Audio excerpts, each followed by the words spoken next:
বাংলাদেশের অশান্ত পরিস্থিতির প্রভাব পড়েছে ভারত বাংলাদেশের বাণিজ্যে। উত্তর চব্বিশ পরগনার বসিরহাটের ঘোজাডাঙ্গা সীমান্ত এশিয়া মহাদেশের দ্বিতীয় স্থূলতম বন্দর। ভারত থেকে খুবই কম পণ্যবাহী ট্রাক বাংলাদেশ যাচ্ছে, অন্যদিকে বাংলাদেশ থেকে পণ্যবাহী ট্রাক আসছে না। দিনে এই সময় কিন্তু প্রায় কয়েকশো ট্রাক কিন্তু বাংলাদেশে প্রবেশ করে, সেই তুলনায় অনেকটাই কম। এবং পাশাপাশি বাংলাদেশ থেকে কিন্তু এখনও পর্যন্ত যেটা সূত্র মারফত খবর পাওয়া যাচ্ছে, কোনো ট্রাক কিন্তু ভারতে প্রবেশ করেনি। অর্থাৎ এক কথায় বলা যায় বাংলাদেশে যে অন্তর্বর্তী সরকার গঠন হচ্ছে, সেই সরকার গঠনের কিন্তু সীমান্তে বাণিজ্যে কিছুটা প্রভাব পড়ল। বৃহস্পতিবার উত্তর চব্বিশ পরগনার পেট্রাপোল সীমান্তে চালু হলো আমদানি রপ্তানি। পেট্রাপোল বন্দর দিয়ে চালু হলো আমদানি রপ্তানি। আতঙ্ক ভয় নিয়ে বাংলাদেশে যাচ্ছেন ভারতীয় ট্রাক চালকেরা। আতঙ্ক নিয়েই পেশার তাগিদে ভারত থেকে পণ্য নিয়ে বাংলাদেশে যাচ্ছেন বলে জানিয়েছেন ভারতীয় চালকেরা। ব্যবসা তলানিতে তার মূল কারণ বাংলাদেশে যে অশান্তি, খুব খারাপ অবস্থা ছিল, এখনও অনেকটাই আছে ভেতরে। পোর্ট এলাকা ওরা নিশ্চিত করেছে আমাদের যে কোনো সমস্যা হবে না। বেশ কিছুদিন ধরেই পেট্রাপোলের যে আমদানি রপ্তানি, সে আমদানি রপ্তানি বন্ধ হয়ে যায়।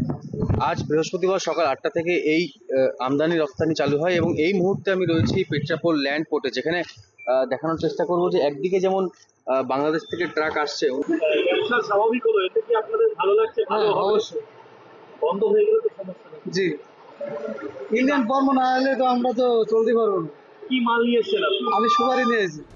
বৃহস্পতিবার সকাল থেকে ফের মহদীপুর সীমান্ত দিয়ে শুরু হলো আমদানি রপ্তানি। সকাল থেকেই বাংলাদেশে যেতে শুরু করেছে বাংলাদেশিদের ট্রাক। এদিকে বাংলাদেশ থেকে ফিরছে ভারতীয়দের ট্রাক।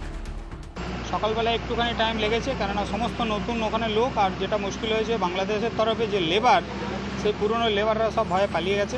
ওখানে প্রায় 1600-1700 লেবার ছিল, এখন মাত্র 200-300 লেবার আছে। সেই জন্য একটু গাড়ি খালাস করা সামান্য দেরি হচ্ছে, কিন্তু আজকে একটু বেলা হলো, এক্সপোর্ট শুরু হয়েছে। ধীরে ধীরে স্বাভাবিক হচ্ছে দক্ষিণ দিনাজপুরের হিলি সীমান্ত।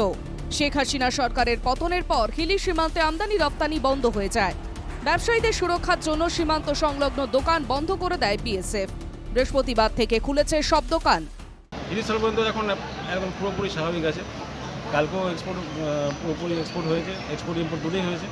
আজকেও এখন এক্সপোর্ট হচ্ছে, এখন হয়তো সন্ধ্যাবেলার দিকে ইম্পোর্টও হবে, যা খবর আছে। ট্রাক ইতিমধ্যেই ভারতে আসতে শুরু করেছে এবং ভারতবর্ষ থেকেও একাধিক ট্রাক, অর্থাৎ কাঁচামাল যে সমস্ত ট্রাকগুলি রয়েছে, সে সমস্ত ট্রাকগুলি ইতিমধ্যেই যাতায়াত শুরু করেছে। এক কথায় বলতে গেলে হিলি স্থলবন্দরের অবস্থা আগের থেকে অনেকটাই স্বাভাবিক পরিস্থিতি রয়েছে। ধীরে ধীরে স্বাভাবিক হচ্ছে ফুলবাড়ি সীমান্তের বাণী, ক্রমেই স্বাভাবিক হয়ে উঠেছে। ভারত সীমান্তে দাঁড়িয়ে সারি সারি রয়েছে ট্রাক, মূলত পাথর বোঝাই করে বাংলাদেশে রপ্তানি হচ্ছে। অন্যদিকে যেসব বাংলাদেশে পণ্য নিয়ে যাওয়া সেগুলিও ফিরে আসছে। Bureau report, NKTV Bangla.